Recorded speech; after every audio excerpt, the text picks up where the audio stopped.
You are listening to the One Dime Podcast.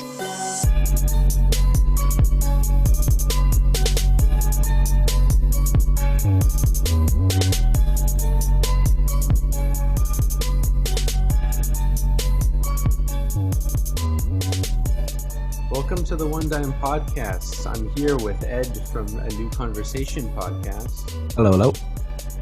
And we're going to be talking about finance capital and the notion of postmodern capitalism, or rather how neoliberalism has transformed and capitalism more generally in the age of what can be called postmodernity, a time in which meta-narratives or notions of economic reason or objective truth or economic logic that we hold to be true is starting to collapse, or arguably less and less people are abiding by it, or it's being put into question.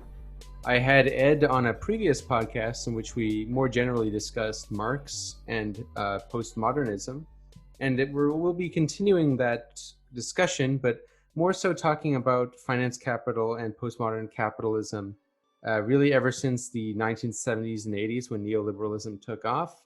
And we're going to sort of be bridging that as a follow-up to the video I made about the stock market called The Socialism of Warren Buffett.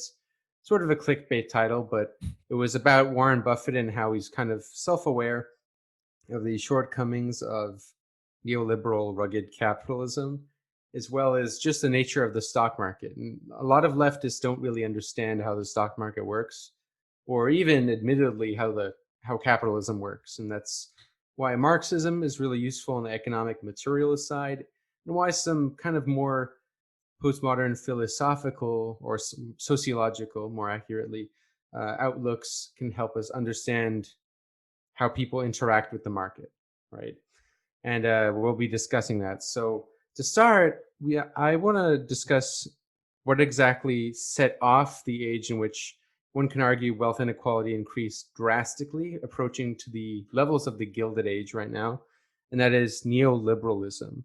And I would like to start with you, Ed. What do you think really ushered in the age of neoliberalism? Ooh, well, I think in the previous one of our previous chats, anyway, we got around to sort of talking about the deeper roots of neoliberalism, but where it starts impacting our society in that material way is the arrival of Thatcher and Reaganomics in the late 70s in the US and the UK, and governments that sort of followed suit with took their lead. It's a sort of a cliched point, and it's not a clear cut one. There's Chile, Pinochet, and stuff like that before, and other sort of other elements of the shift from the social democratic consensus in the post-war period. It starts eroding away. I mean, yeah, it's ridiculous to say that there's a clear-cut moment, but that's sort of the sort of the common sense given moment where, particularly when you start looking at trends in terms of inequality and workers' wages, workers' share of GDP and stuff, and income, it starts decoupling from economic growth, suggesting that wages start stagnating around that point in the 70s, and leading precisely the way you just put it, to today's Gilded Age, where inequality has returned to a sort of a Victorian pre-war level, where people are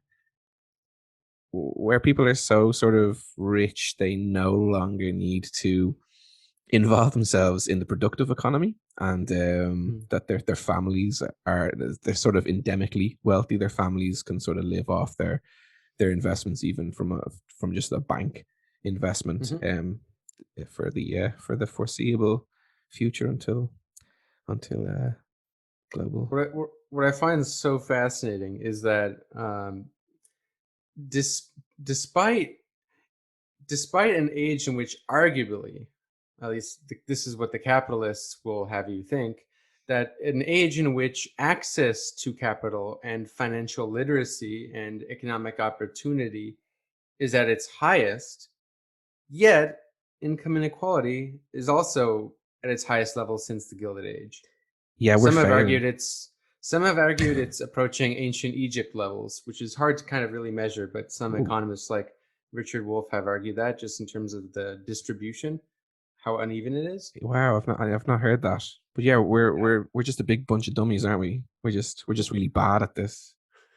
Well, so what is interesting about this is the rise of this finance capital and the stock market. So obviously there's neoliberalism, right? But the reason why I wanted to usher it in with that question is because with the rise of one could say, yeah, the origin of neoliberalism is not so clear cut as it was tested by Chicago school economists in Chile under Augusto Pinochet, but it was on in more the developed world. It was first really tested under Margaret Thatcher, and I believe also in Ireland, because wasn't Ireland kind of the testing ground for privatization and austerity? Once the EU sort of consolidated as the EU and the neoliberal vision for the EU in the early 90s, yeah, Ireland became sort of a poster boy for sort of the cutting edge of neoliberal policy and Mhm. many of the EU policies, and we Yeah. privatized everything.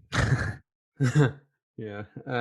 So what's interesting is how Margaret Thatcher, of course, ushered in these privatizations, and I'm sure some of the listeners will be aware of this who are listening to this podcast, of more generally like what went on with neoliberalism when it came to deregulation, especially of the finance sector, the privatization of a lot of assets such as oil, telecommunications, coal, um, a lot of other things like certain minerals. I think tuition was first introduced under Tony Blair. Uh, and multiple other things were privatized. Also, you started having aspects of healthcare be privatized, certain aspects or defunded, in the NHS being defunded, even parts of the government being privatized.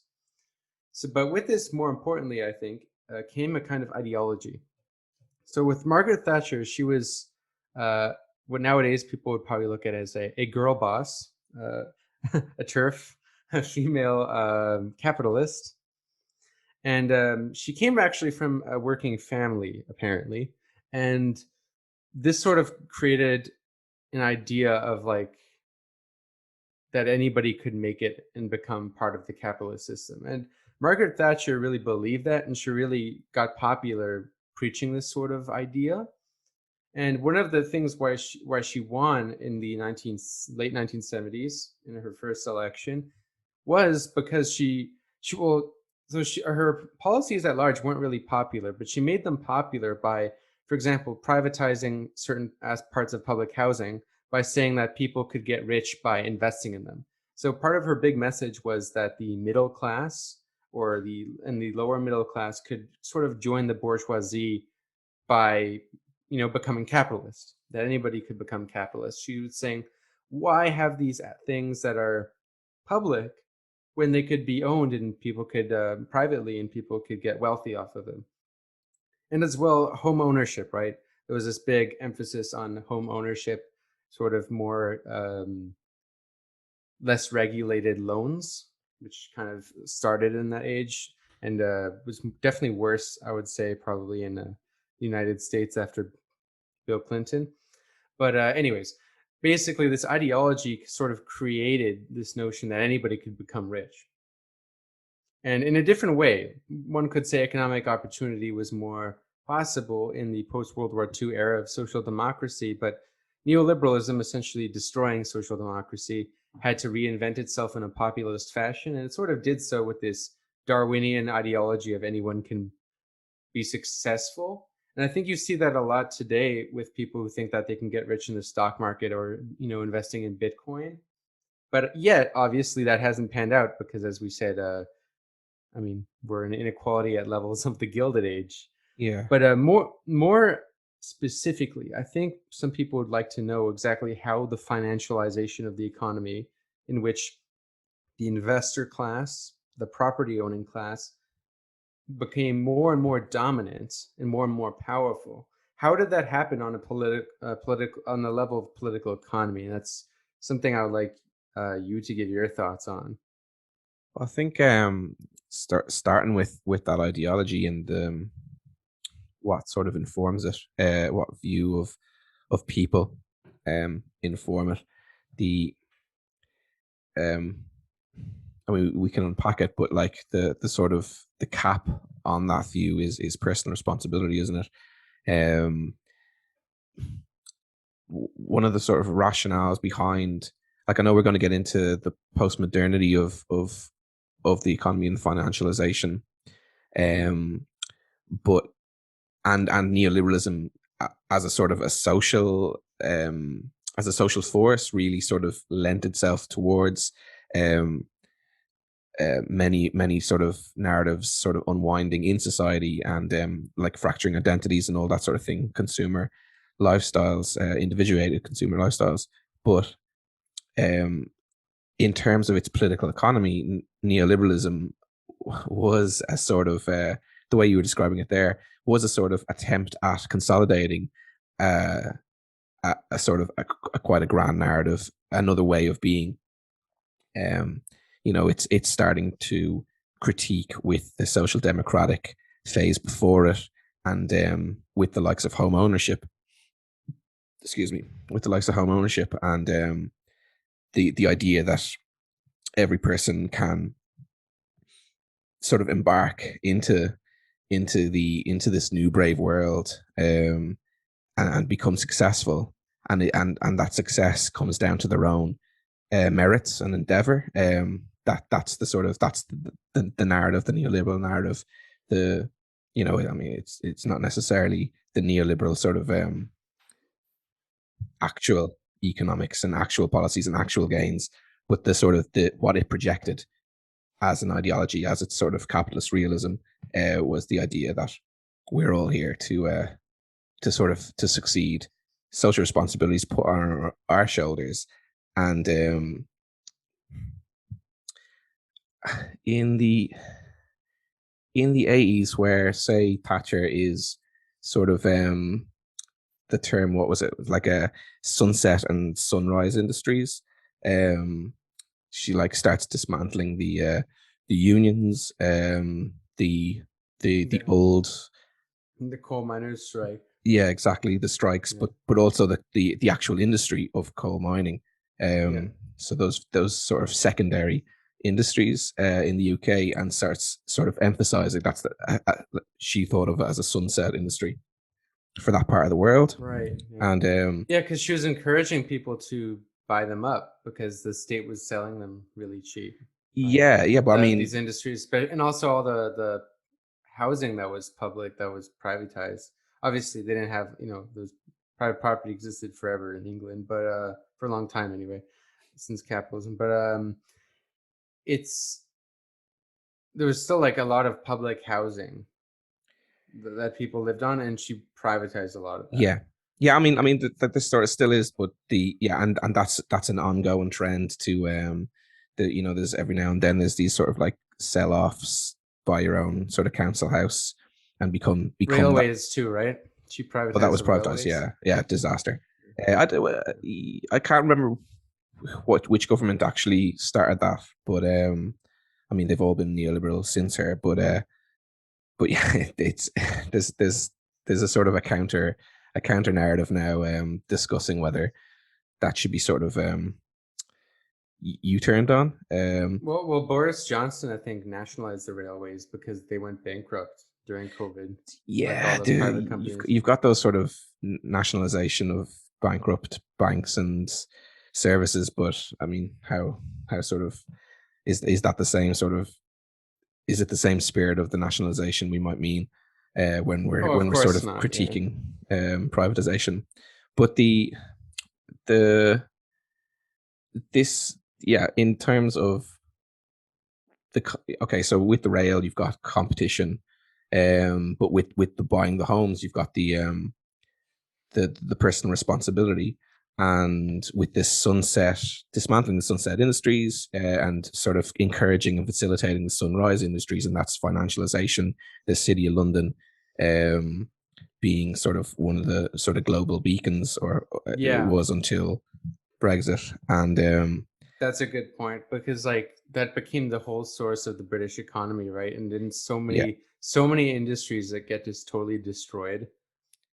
oh yeah. That I mean, that were that this was the thing. Like, but like people's lives and communities were just like, I mean, the whole north of England was just was torn asunder just for this square mile down in London. Like the children of the miners could sort of go down south and compete for those sort of highly sought after jobs and with lucrative um, pay packages and whatever. And you've got people working so many hours in the city of London that they literally just die. There's a couple of cases of that. But this is the sort of, you're buying into the freedom. I think Thatcher's attributed to the phrase forcing people to be free. So her whole sort of MO is like knocking back labor, the labor movement, the unions, but this idea that I mean, of course, like you've got the sort of the Cold War is still, it hasn't run up yet at that stage, so there's still that global um tension, conflict, that they're working against. They're still working against communism and socialism, and the whole narrative being like, this is individual freedom. You're the destiny, or your destiny is in your hands. As hard as you work, that's sort of where you're going to get to in life, and all that sort of thing.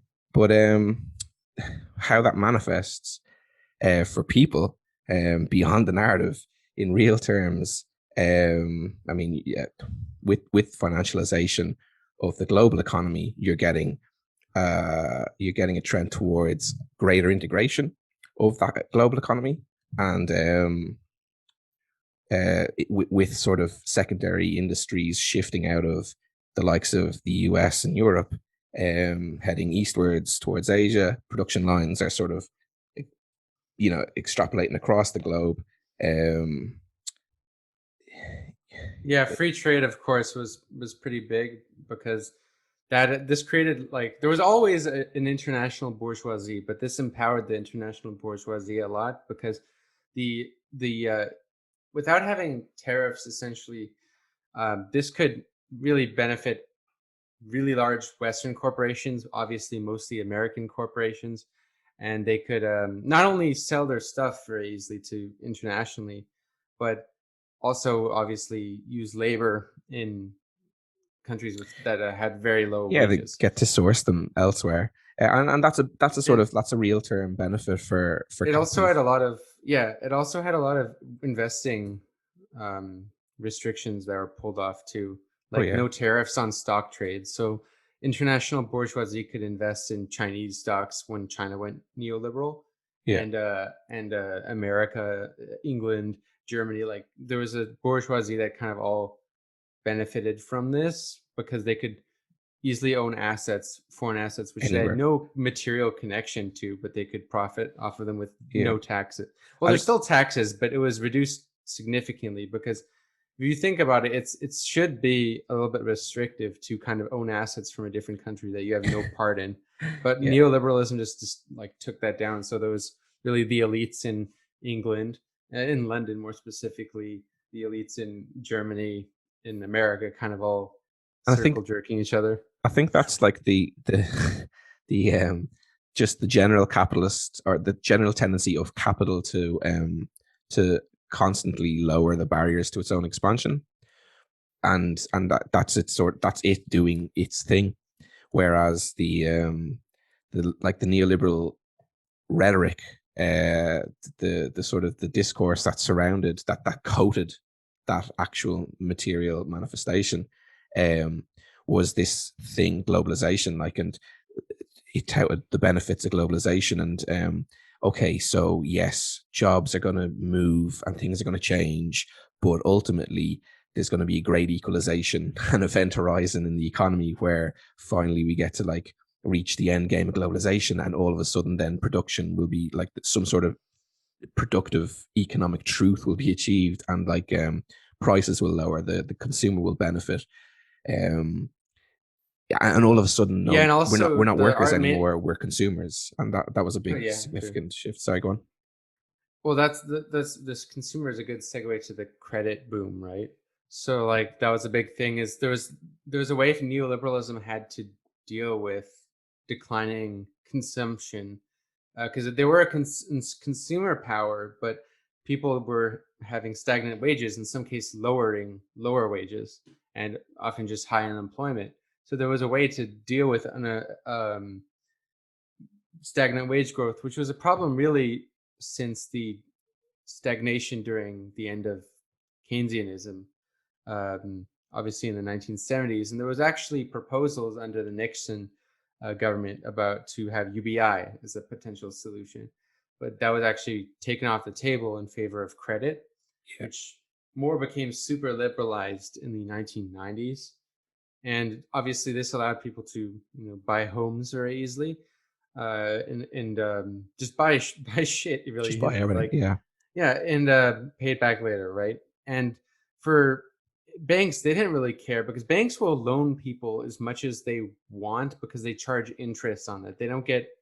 Well, They don't care, I and think and there was a moment where sort of traditional banking just had to succumb to the shift in the market, whereas where non-traditional banks in the 90s started um sort of committing those reckless lending um patterns, and banks just had to follow suit. And I mean, I think there was a sense, particularly in Ireland, because it was quite a public process, with the likes of the sort of establishment banks racking their sort of wringing their fingers, and like the moral quandary of like, oh God, are we really gonna just sort of be this reckless? And the answer in the end was, yeah, of course, why not? Because if we yeah, don't, the competition will, and they'll buy us out. And they were sourcing all that free, or not free, but cheap credit from Germany. And as soon as people started tapping into that, it was just like, oh well, there shouldn't be a problem really here. yeah, And it's certainly created like a fake economy, or as mm, the and that theorists short put. termism as well Yeah, of capitalism. and and as the yeah, and as the postmodern theorist Jean Baudrillard calls it, an orbital economy, which is kind of just everything is circulated and will never really be paid back. So like so much of the economy runs on debt. So like banks will give loans to corporations that they run on debt for a very long time before even reaching profitability. Or they'll also give a lot of credit that frankly a lot of people cannot pay back, especially when it comes to increasing home prices. So this is a big contradiction of capitalism because simultaneously they wanted home ownership and they wanted the price of housing to increase. So this is really housing not being it's an investment. So people buy it with the expectation that keeps going up. Mm. And in order for housing to keep going up, people have to keep buying houses. And more importantly, for the investor class, they have to keep just investing in real estate. So buying houses, regardless if they're living in them. So that's why you got in England, as well as in America and in Canada, more empty houses than homeless people. Yeah. So it seems absurd, right? But that's because it's just an investment. It's so profitable for people just to buy properties, and often they take out loans to do that. Now, the banks who give out a lot of loans, which a lot of people can't pay, they rely on the central banks to kind of bail them out after. And when everything it wasn't, see, everything obviously went haywire in 2008 when during the housing collapse, and which was followed by a sort of privatized Keynesianism in which the government bailed everybody out, injected a lot of money through quantitative easing. But it's not the first time this happened. In 1987, which was like the first neoliberal stock market crash under Yeah. neoliberalism, the Reagan government bailed out Wall Street like pretty fast, and there was one of the shortest stock market crashes ever because it just was away after a couple of months. And what's funny? Okay, so you can already see how erroneous this sounds and how ridiculous it just is, because it's kind of a fake economy that's relying on debt. Now, there's a kind of libertarian narrative that tries to explain this by saying the reason why we have a fake economy or whatever is because in under Richard Nixon Yeah. and the kind of the most of the G20 followed suit is they went off the gold standard. So Yeah. they stopped basically, banks no longer had to keep as much gold that they had equivalent to money, and that gold was to, ensure the value of money. And but it was unsustainable. They were paying for so many wars, so they were like, fuck it. They need Let's to not even they yeah, need let's to not sort even of inflate, and they needed to control the value of the dollar and stuff to be able to sort of fund the shit that they were up to, wasn't it?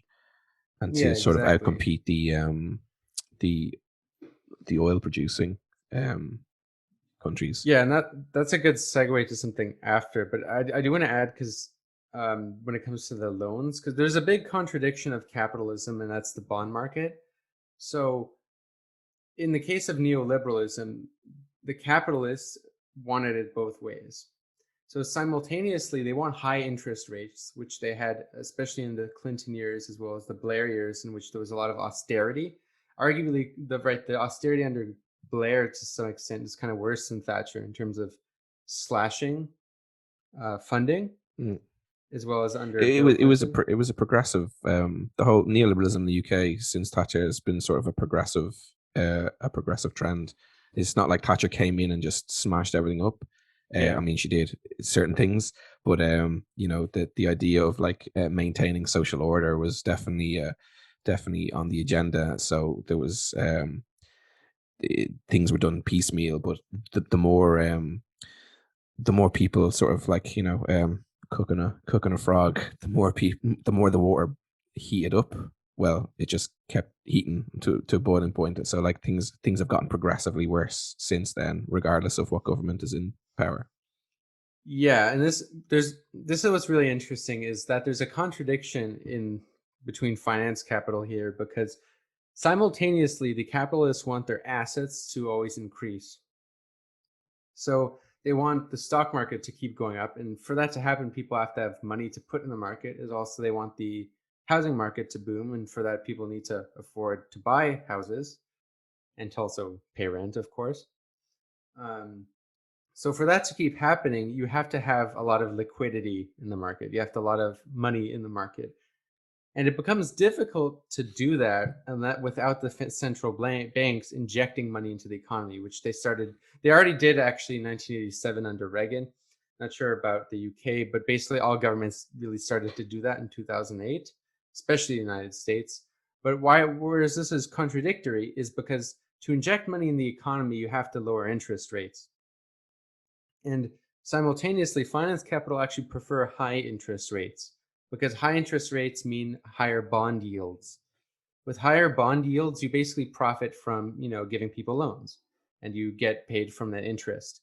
So banks love high bond yields, but they also like when the stock market goes up. It's a contradiction, because now when basically the whole stock market and the whole capitalist class relies on quantitative easing, they have to lower interest rates. So right now you have about zero interest rates in the United States. Not sure exactly in the UK, but Canada and the United States have 0% interest Oh rates yeah, roughly. it's very low. I'm thinking that quite soon we're gonna see that heating Negative. up, but yeah, it's been low for quite a long time now. Yeah, so it's really controversial, because in the 1990s you had a booming stock market and you had a booming low bond market. So people could just literally buy government bonds, and or in some cases private bonds, and get as high as like 6%. 6% returns on your money for doing jack, no risk. Okay, and you could also invest in the stock market. It sounds a bit contradictory, right? Well, of course it is. It's a contradiction of capitalism. And so now pretty much with ever since 2008, the capitalist class has been relying on quantitative easing and privatized Keynesianism. I say privatized Keynesianism, and this is what the economist Grace Blakely uses, as well as David Harvey, is that it's privatized Keynesianism because it's the government injecting money into the economy, but it's injecting it into banks who give it to Yeah. corporations, and and they also buy up corporate bonds, which is obviously good for corporations, and they'll also in some cases just give corporate bailouts, which companies use to buy up their own stock. It's a real thing. Like Apple used the coronavirus bailouts to buy up their own stock. It's insane, right? But I mean, it's a contradiction. So I think net, can you hold that for a second? You got what sure. got yeah. So like I just want to sort of run the parallel along with this sort of phase with this with what you've been going over the last while. That parallel the sort of personal responsibility, the ideological rhetorical side of things. How it's rationale, how we're support, how it's projected, how the logic of it is projected to sort of regular people. And I think it's like 2006. There was what was it? There was like a little conference of economists and political scientists concerned about the sort of the rise of China was the big thing back then. China was really starting to assert itself, and this is I'm coming back to the globalization narrative side of things as a parallel thread to what's actually happening in terms of financialization. Mm-hmm. So leading to like the ideology of financial education and stuff. But yeah, so in 2006, dude called, let's see his name, David Lipton, and it's just you know, talking about the fears, China, global hegemony, America, blah blah blah, and the expectation that globalization. Okay, so the productive powers are capitals shifting productive powers eastwards, and of course you've just got the entire population, like you were just saying there, the shift towards credit uh, over income in the West, in US and Europe, and the expectation by the, you know, the rationalists, logical, correct economists was that it was just like, oh, this is amazing. David Lipton sort of captures it perfectly here by saying we have to find ways. We have to find ways to bring more Americans into the capital game. Politicians will face pressures to react to these forces, and those pressures will be protection against low wage imports, blah blah, and basically we've got to.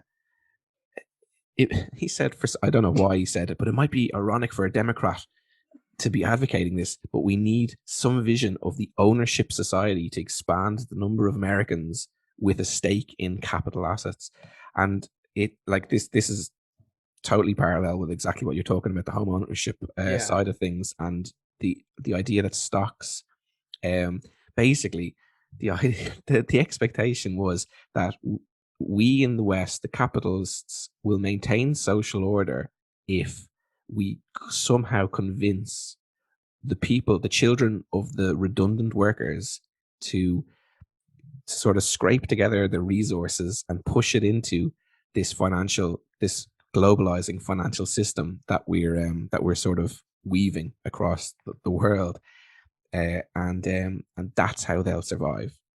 Like the defunct working class of the US Mm-hmm. and Europe will survive if they just take their pennies and throw it at the financial system. And I think it was in your video. Um, there was an Asian dude in a polo shirt. Yeah. And Oh, I love that. Yeah. my God, Robert Kiyosaki. yeah. He's so famous. So I've never seen him or heard of him before, but There's a that's meme.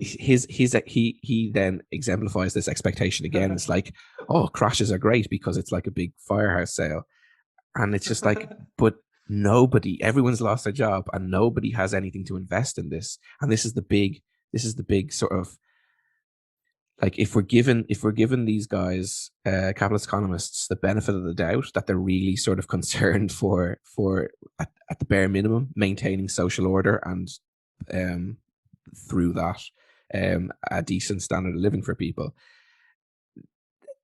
the idea was like, The just invest. And That's a good. so it's absolutely bonkers, and it's a fucking scandal, like.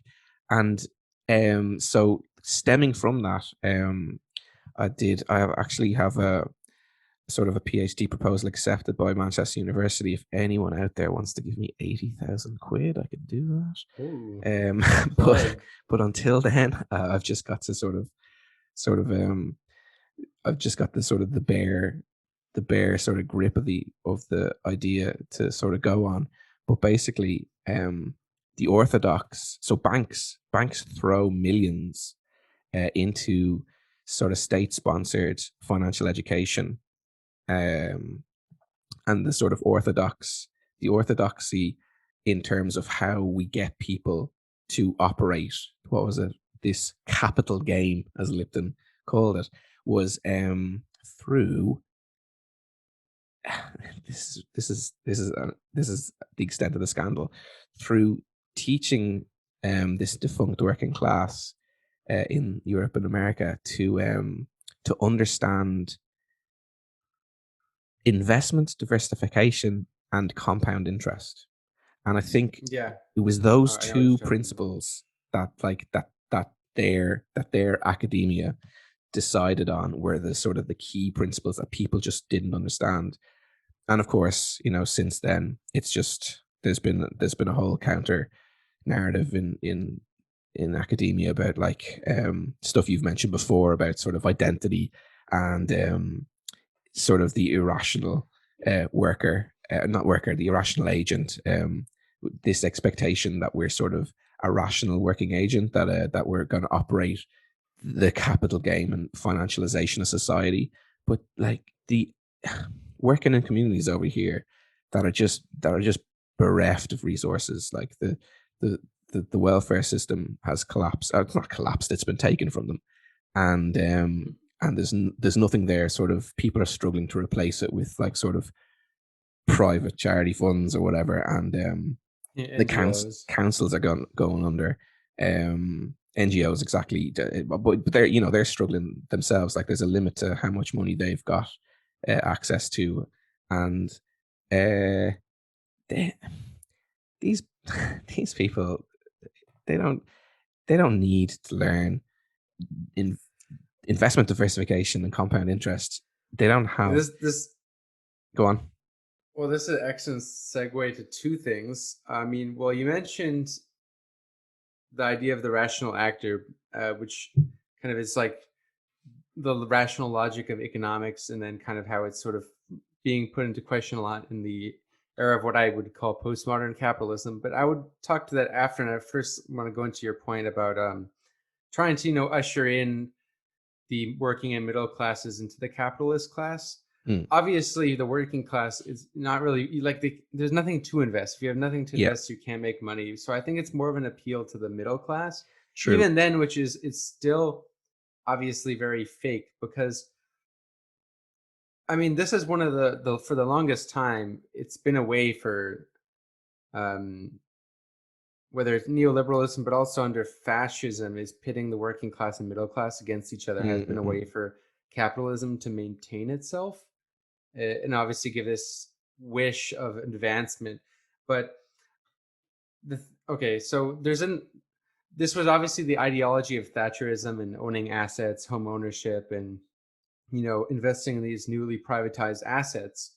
But you see a reemergence of this, especially under COVID. It's been going on before COVID, but I would say it's definitely exploded ever since the coronavirus hit.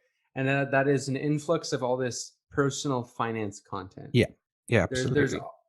There's all of this personal finance content that's geared to whatever, saving money in your whole life, investing in an index fund, and you'll be a millionaire by the time. Well, watching your video, you'll be a millionaire in 100 years. In 100, yeah. If you, and they'll say like, okay, it's always very deceptive, because it's this promise that you've heard of the FIRE movement, the idea that if you just are very frugal your whole life and do a bunch of side hustles and you put your money in an index fund, you will be a millionaire in like 30 years. And it's like, I mean, maybe your if you do video all those things, is littered with these odds. It's like, you don't need Yeah. money to do this, to invest. Yeah, I had a feeling that would happen too, because the bots would probably Yeah, just of hear course. stock market and they're Yeah. like, oh, okay. And yeah, like, I mean, I get, well, so because I'm a bit, I pay attention to the crypto community a lot, so I see these ads all the time, and I get recommended videos that are all about like hustles and whatever, and it's so annoying. But Robert Kiyosaki, the guy who I included in I was that just video, gonna is the say, yeah, yeah, he's the manifestation of that. So yeah. he wrote the famous book called Rich Dad Poor Dad, which I've listened to a summary of it, and it's the gist of it is basically like, I mean, he's kind of, the thing is, what I respect about Kiyosaki, he's a libertarian idiot who thinks Biden's a communist. But what I respect about Kiyosaki is that he's like very blatant and kind of tells the truth about how rotten the capitalist system is, Hmm. except that he thinks the problem with the capitalist system is because of big government socialism. Yeah, of course. But like, and because he's a guy who thinks we should go back to the gold standard, which, don't even get me started on that. We can get into that after. But But it's an he impossible landscape. Like the financial system, the financialization is so complicated. It's beyond anyone's grasp. The only way people are succeeding in it is because they've got so many resources they can afford to fail. yeah, Whereas the yeah. vast majority of people, I mean, even if they have sort of some resources to invest in it, they can't fail. So what he says in the little clip that you showed of him is just outrageous. It's just financialization does not work for people like that. It can't work. And there's no education. There's no educating someone. It's what you're born with and what luck Yeah. you get. Yeah, well, so obviously this is what the self-help, what I would call wellness Thatcherism. Perfect. It kind of that's obviously the truth that it obfuscates. Hmm. But some of the things that this stuff, especially like from Robert Kiyosaki, says is kind of true. But obviously he says it from a very capitalist standpoint. Is he says stuff like saving money is trash. It won't do you anything. Saving money, your currency will be devalued, and Yeah. you won't make money. If you to survive in this world, you have to own capital. And he says like to buy real estate and buy stocks and index funds. And I mean, that's like true. Like in capitalism just treats everybody like shit unless you own capital.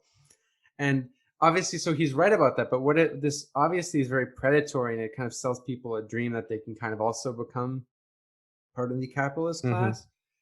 And okay, just to put the reason why I showed like the multiplication in the video of just how different it is if you own a certain amount of shares versus a small amount of shares.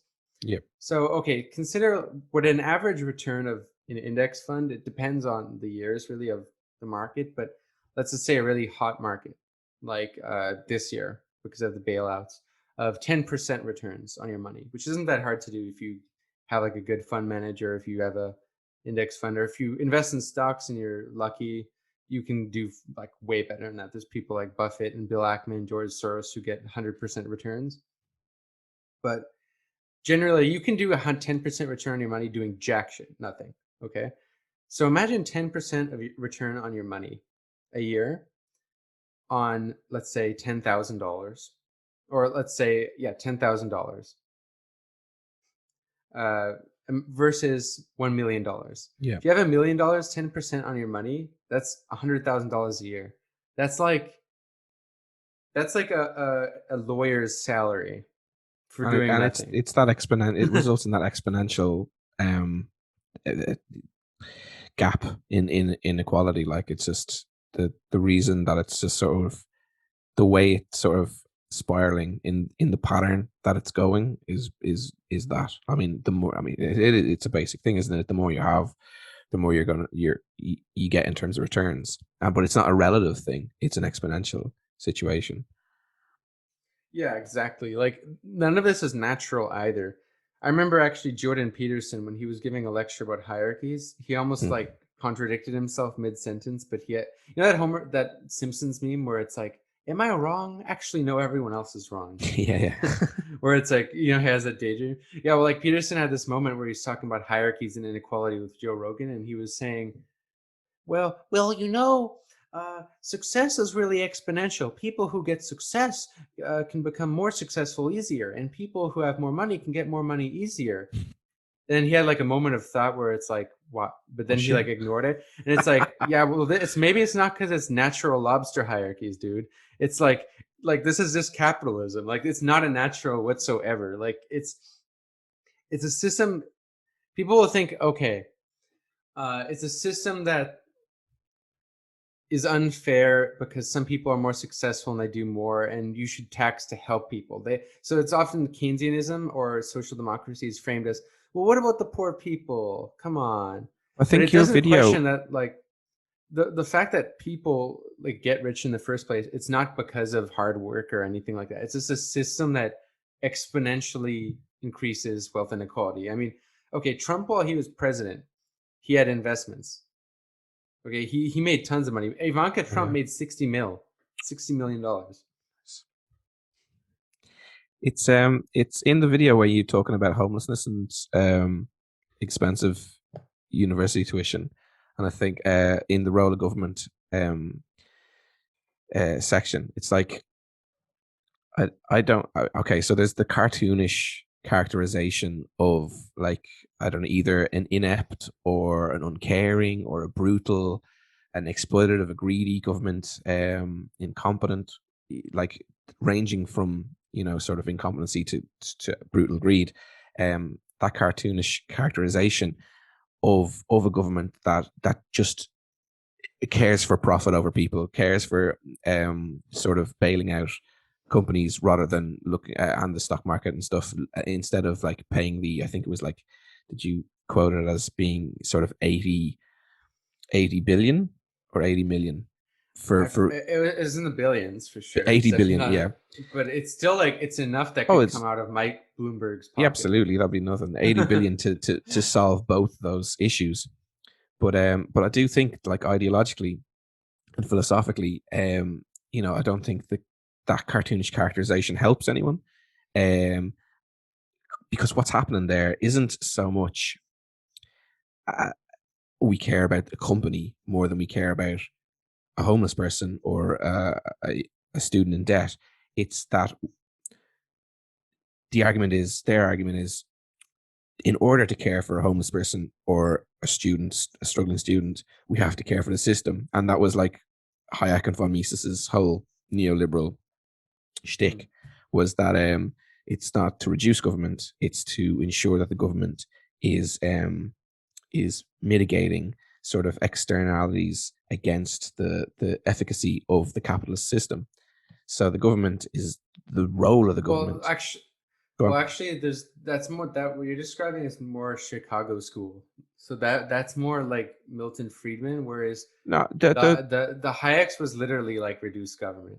no, no, no. Whereas The they were against bailouts. Whereas regardless of bailouts, Milton Friedman wasn't against bailouts. He was for UBI actually. sure, yeah, no, I remember you saying before, but the whole point in Hayek and von Mises and their organization, the conferences that they were doing almost 100 years ago, was to sort of to etch out the role of government in maintaining capitalist competition and the market system. It was still very much a part of their mo. Like they might not have gone as far as talking about bailouts or whatever, but the ideology develops over 100 years. That's fair enough.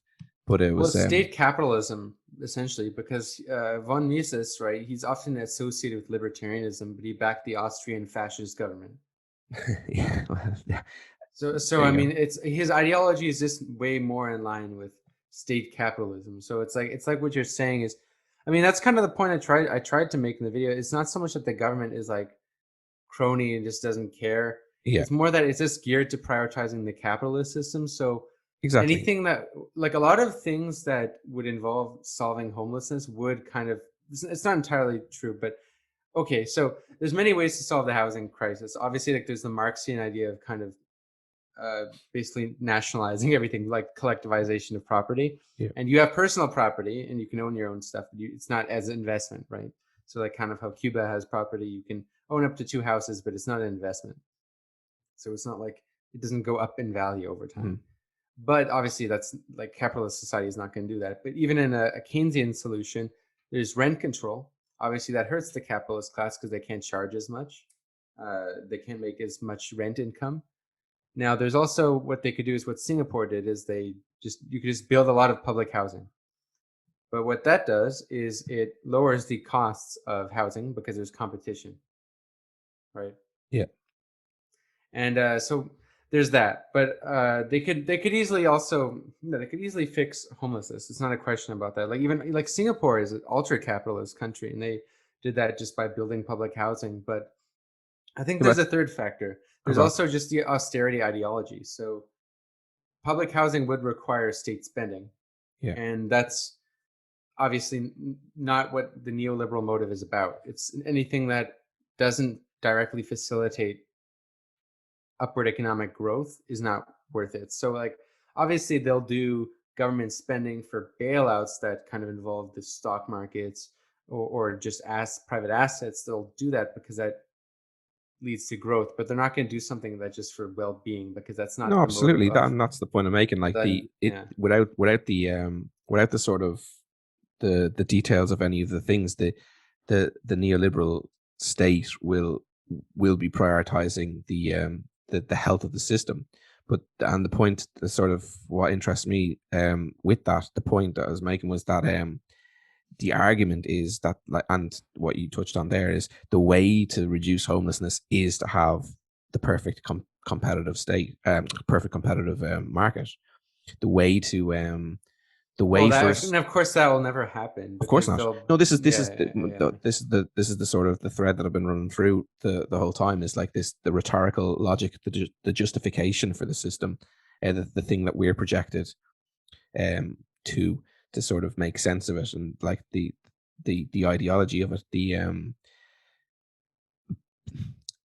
while you have that the Keynesian alternative that of course sort of ran between von Mises Hayek and Thatcher Reagan, the it's still capitalism, but they're sort of they're pumping money they're injecting money into the bottom of it, and not necessarily out of care as such for people, or it's not about caring or uncaring. It's about sort of the ideology that sort of that informs one capitalist over another capitalist's approach um to sort of shifting or shaping or conditioning that system. And I think the distinction between it does actually come down to sort of a type of care, or it's just two ways of seeing care, two ways of seeing social reproduction. And sort of for the neoliberal, for the one that doesn't, for the not social democratic, for the one that's not the sort of like pushing in money, making sure that standards of living increase so that a consumer class can generate um, the appropriation of wealth through wage labor. It's about expounding this sort of ideology of personal responsibility. And Yeah, and there's obviously the contradiction is that because obviously the neoliberal ideology is that you need to reduce government spending, you need to balance the budget, reduce debt, government spending, all of that fiscal responsibility, treat everything like a business. Yet you see these contradictions where the Federal Reserve now is overtly saying we have unlimited cash.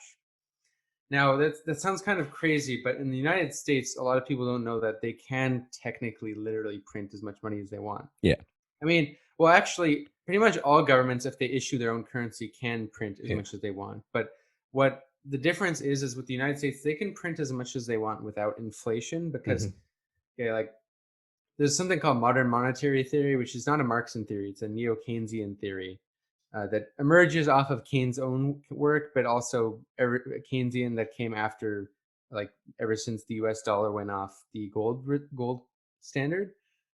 And it's kind of essentially to like break it down in a nutshell, which is not easy. I would recommend just watching Stephanie Kelton's lectures, but it's basically that you can keep printing money without the dollar being and be inflated if that money is being circulated in terms of goods and services. So if that money is being put to use, basically in a capitalistic sense, it's being circulated, Yeah. It won't be inflated. But what happens is when more money is injected into the economy, but it's not being circulated, whether it be by the purchases of commodities Yeah. as well as the increasing of capital, it will inflate, It's like a game of which poker, is isn't it? It's like you like every country has its hand, which is its productive resources, and um they front a pile of money, and that's like what they print in terms of they could have an incredible hand, they could have loads of resources, and the money represents that, and it's substantiated by it, and whatever way the round goes, they'll have a decent hand and they might do well. But a lot of the times there's bluffing. So you could print a whole heap of money as a country to sort of to give the economy the elbow room, and that's a risk because it with that elbow room it might just buy loads of soft tops and 4x4s and second houses, or it might take up loans and substantiate the economy, and you might end up getting a good hand down the river. I don't know, for some reason I think yeah. that the poker thing was always my And go-to in explaining that. yeah, and modern monetary theory, while it's being informally practiced for a while, it's more blatant ever since the Corona crash, and it's kind of made a lot of people doubt a lot of economic narratives. So yeah, I think that's a good segue into postmodern capitalism, because this kind of puts into question what the value of money is, right? You have a really big contradiction happening right now when it comes to the capitalist class in the Federal Reserve. So while modern monetary theory has been informally practiced through paying for wars, so Dick Cheney is famous in the United States for saying the deficit doesn't matter. Like, I mean, he literally said that. It's pretty blatant. And he's not entirely wrong. See, in the case of the United States, as we were saying, that a country that issues its own currency can print as long as that money is essentially being put to use in terms of goods and services. It's being circulated. It doesn't, inflate. Now, there's a more radical anarchist postmodern view that actually you can theoretically just print money without it reducing in value no matter what, if people just collectively decide it won't, Mm-hmm. which is a really radical thing, but obviously that's not really applicable to capitalist society. But No. in the case of capitalist societies, they can print as long as that money is in circulation. And unlike other countries, the United States, its US dollar is the world's currency. So it's always being put to use everywhere all the time. So the chances of major hyperinflation in the United States is very slim. There will always be some slight inflation. I think we had a 1 to 2% inflation this Yeah, year it's from normal. the bailouts, and I mean they created 25% of the world's dollars. Like, duh, you'll have a little bit, That was but crazy seeing that. yeah, and it's a fact. Like almost 25% of the world's dollars in a matter of a year. And It's to have only absolutely. 2% inflation on like them increasing the Yeah, stock like so that is insane. there's a big contradiction happening. So because okay, and I got to mention first is, yeah, the US dollar is kind of the world currency also because of imperialism. Yeah, That's sure. obviously like if without imperialism, US wouldn't be able to do what it does. I Whereas think in terms of any of the contradictions you've been talking about, imperialism is the outlet. yes, yeah, and Japan has been printing money for a long time using modern monetary theory. Essentially, modern monetary theory is not a policy; it's just a view of money. So it's contrary to like the Austrian view that money has inherent value, Mm. and that's why we need gold to kind of, or like commodities. Commodities are the true basis of value. So any commodities in the sense of like gold, silver, platinum, these type of things. And that's why you have a lot of like kind of Austrian school libertarians who are into cryptocurrency for, in my opinion, like not great reasons, but that's why they see it, the cryptocurrency as being value. But I don't want to get into cryptocurrency just yet. But okay, so Japan was able to print a lot of money, but they had inflation.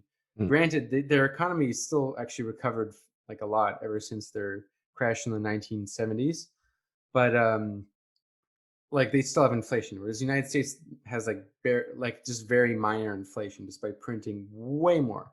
See, because of printing what almost 25% of the world's dollars, a lot of people were expecting inflation. So a lot of people recently have been selling their assets. There's been a mini stock market crash, or like a small stock market crash the last month.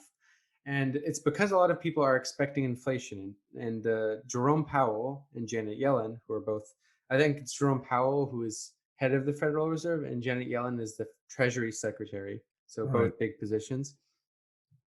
And they keep saying, no, there's not going to be much inflation. They keep saying it consistently, but people don't believe them. The investor class, the capitalist class, what people perceive as being, the insiders, the elites, they themselves don't know and don't understand that actually, like, printing more money doesn't necessarily mean more inflation. I was watching CNBC, which is when I want to observe what the capitalist class is doing, I watch CNBC because it's basically like it's capitalist media. Like it's Jim Cramer. It's just all they do is talk about Their things from direct communication. Yeah, like if you want to see what their interests are, it's not some conspiracy. Just watch CNBC. You'll tell what the capitalists are like, what they're worrying about. They're worrying about corporate taxes and inflation. So they're talking about inflation, and I heard Kevin O'Leary on CNBC, and he was saying, he's a Shark Tank guy, and he was saying, well, when you print money, you're naturally going to reduce the value of the dollar. And there's always a cost. There's always a cost. You can't just get a free lunch. There's always a cost. Well, no, there isn't, actually. And it's funny that he doesn't realize this. So much of the capitalist class doesn't realize this. They're rationally selling their assets, kind of thinking this is going to happen. But it's funny because it's almost as if the capitalist class isn't even aware of the system that's making them rich. They're not. And that's ideology, right? Like, people have been programmed to believe this economic reason of neoliberalism, this idea that, you can't spend too much money. You always have to have austerity, cut government spending, treat government like a business, right? And someone must be buying into sort of this, brainwashed. It's brainwashed even the elites. So it's not like it's just the masses. But it's actually the capitalist class who's also under the spell of ideology, right? Something must be backing the US, like to sort of mitigate against inflation that way.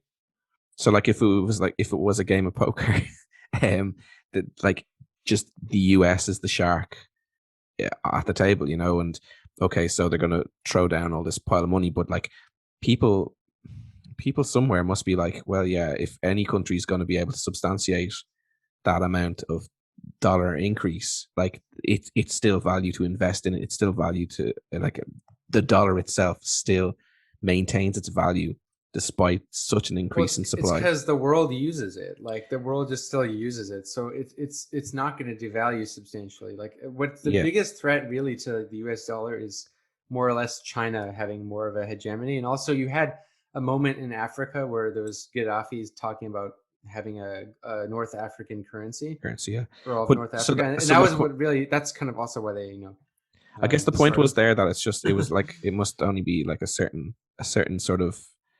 element of that class that was sort of freaking out, that has those worries, Well, but it's I interesting think it's that they because had of those ideology. worries. But that's what I mean. I think it's because ideology is so entrenched that even the rich people are believing their own bullshit, right? Which was like neoliberalism. Really, all this time was just a theory that was just to justify what was blatantly class warfare, redistribution from, the working class to the capitalist class, right? But, like, the theory, obviously, there was all this justification between, no, actually, this system is better for economic growth and stuff will trickle down. But, like, the irony is, so many people, like, actually, even the rich people believe that. So it's funny because it's like the superstructure at this point has become, like, more powerful than its own good. It's like more powerful than the base at this point, because you have, like, the capitalist class not really understanding that, like, the state is there to protect you. Like, the state is a capitalist state. It's your nanny. But people still have this, like, attitude as to, they're like, oh, the I'm a government, big boy. I don't want a nanny. And it's like, it's not Bernie Sanders in power, right? It's like it's fucking Biden. Yeah, like, but it's funny because people okay. He's gonna look out for you guys. More important, the value of money to me is the biggest, the most funny thing, because Michael Burry, he was a guy depicted in The Big Short by Christian Bale, right? He's the guy who predicted the financial crisis. They portray him like he's some sort of genius, but he really wasn't. Like, every Marxist economist was predicting a crash for, like, so long. And Michael Burry recently is on Twitter. He's been saying that the United States is going to become like Venezuela. Wow. Like he's a total idiot. Like to even make that comparison, like one has to be Because of the economically. bailout. Because Yeah, of the because of all the money 3 trillion. printing. Yeah, because so there's the printing. Well, there's the printing under Trump, and now there's slightly more printing under Biden. That's going to happen. Like Biden's printing even more money because I mean he should because some of the things Biden's printing for arguably are ostensibly things that should have happened for a long time ago, like Yeah. infrastructure. He's printing like 2 point something trillion on infrastructure. I'm like, well, duh. Like China has been doing that. Look at how good China's infrastructure is in their urban cities versus like America. But this is the ideology that I was talking about when I brought up your homelessness role of government, the struggling student thing. Is that the idea is that and it does come down to whether the nanny like it is a sort of, it is an infant going, or they are infants going, I'm a big boy, I don't need a nanny. But it's quite clear that they're still they're still in their infancy and they still do need nannies. And but like what's driving them, and that ideology that you're saying is what is like sort of leading them to fail to understand what the actual material situation is going on in terms of their own economy, is that it's the possessive individualism. It's the sort of investment they have in social Darwinism, in the survival of the fittest, through like not having support and using all your sort of your own will and brute strength. And like you said at the very start, how Thatcher was a self-made woman, Yeah. and Trump and his Well, small $1 million loan. I really like to see it as like in the capitalist system, contrary to the way super Austrians like to see it. They like to see CEOs like Übermensch, but Yeah, and I like to see more or less capitalism is like, okay, so the capitalist class is really just a bunch of who eat all day, and they eat food that is basically made by the working class, which is like the mm-hmm. chef in this case, the chef, and the nanny which is the state, is there to clean up their Yeah, diapers when they shit. That's perfect. basically like, because it's like a highly unstable system, right? I mean, it's also revolutionary because it creates so much growth, but it's ridiculously unstable because Yeah, everything's dependent on capital being on the table and whatnot. But okay. So Michael Burry obviously saying that the U.S. is going to end up like Venezuela is so ridiculous because Venezuela is like sanctioned. First of all, they can't even sell goods and services without being like massive tariffs. So like, okay, and also tiny economy that depends solely on oil, yeah. I right? guess he And means it's they've got nothing because of all those things. It's like, but they've ran themselves into the ground because they're crazy yeah, socialists. I know, but is he bought into like, I think there's this because there's a collective unconscious. The collective unconscious is basically the neoliberal one, right? Yeah, Or more simply, just like it's the dominant ideology. It's the hegemony, I guess, of the neoliberal ideology. But this kind of brings us into, I think, postmodern capitalism, because simultaneously, there's this push, like we were talking about, is there's this push for regular people to invest in the stock market, to be financially free. And there's been a push with that partially because the middle class obviously have nothing to do during COVID, whereas much of the working class still has to work. yeah, Uh, and also because of stimulus checks, everyone got some stimulus checks. Some people are putting into the market, and a lot of people are putting into meme stocks. So people are, buying GameStop. Like people on Wall Street bets, like looking how to get rich quick. Which yeah. some people like to dehumanize those people, but to be honest, like it makes perfect sense because realistically, middle class people, even middle class, working class people can't do jack shit in the stock market. But middle class people can't even do much either. Like it's not really like what they're sold. Realistically, the only way for a middle class person to do super well in the stock market is if they get lucky on a couple of Absolutely. Well, like we were saying gambles. before, isn't it? So it's like index funds aren't going to do jack really, like unless you like wait 30 years. Like okay, but for like that's why a lot of people gravitate to places like Wall Street bets, or like, okay, how can we make a quick buck out of nothing? Like how can we get like a 2,000% return on Mm. $1,000? Like that's pretty good, right? And so like people join these Wall Street bet groups, and you have people like, okay, let's just all buy this stock. What's stopping us from doing that? Like fuck it, let's all buy the stock, Yeah, yeah. and then people who join in later will sell their shares to them.